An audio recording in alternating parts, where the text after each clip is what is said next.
Well, hey there, parents. I'm in the studio with my wife, and this video is for all of you parents out there who have teens at home who are terrible kids. Right? No, they're not terrible. We're talking about discipline. Yeah, right. Okay, they're not terrible, but No. they still need some discipline. They might be driving you a little crazy. Right. Yes. Okay. And we've got some C's just to make it easy because parents are losing brain cells by the day if you have teens at home. Walk us through these 3 C's so that parents and mentors or small groups can walk through this on their own. So parents, here's the first thing. The first C to remember is that you need to be clear with the boundaries that you have, the rules that you're going to have in your home.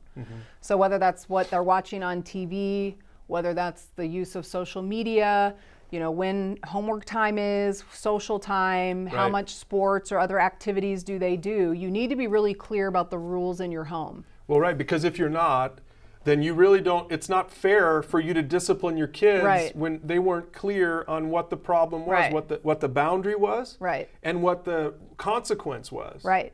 Yeah, and parents need to be on the same page on that. Right. Both parents need to agree on what are the strategies, what is the structure, and what are the rules in our home going to be. And that really leads to the second C is you have to be consistent with your rules. Yes. Yeah, because if you're inconsistent with sometimes they pay a consequence for breaking a rule and other times they don't, then our teenagers aren't learning anything. That's only going to make it worse. Right. So you need to be consistent every single time that if your teenager breaks one of those clear rules and boundaries you have in place, there has to be a consequence every time. So, okay, what if mom wants to give a consequence and dad doesn't?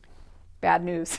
You need to have that conversation in private. Again, that's why having the first conversation about what are the rules and boundaries that we have, agree on that first, and then you also have to team up in saying we will be consistent, and this is what the consequence will be when those rules are broken, and parents have to stick to it. Okay, what about if it's a divorce situation and they go on the weekends to see dad and consistent?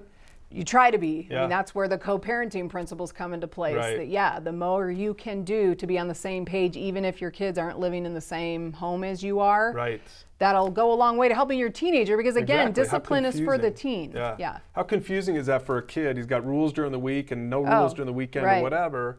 So the more consistent mom and dad can get together, boy, the better it is. So clear, consistent, and what's the third C?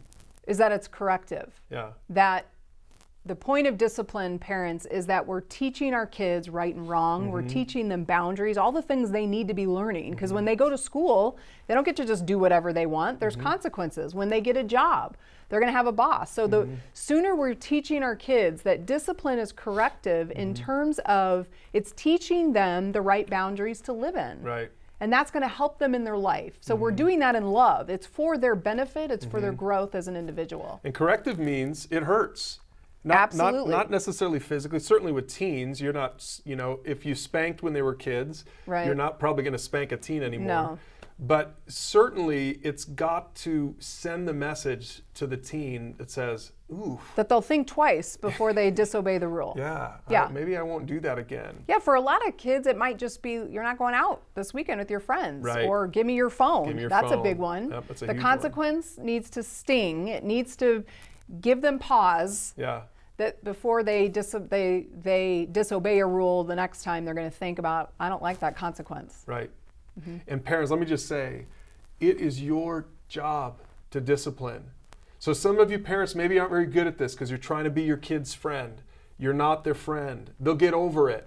They'll look back someday. They'll be so glad that you set boundaries and you had these 3 C's of discipline because it's for their own good. So parents, try to avoid the temptation to be your kid's best friend.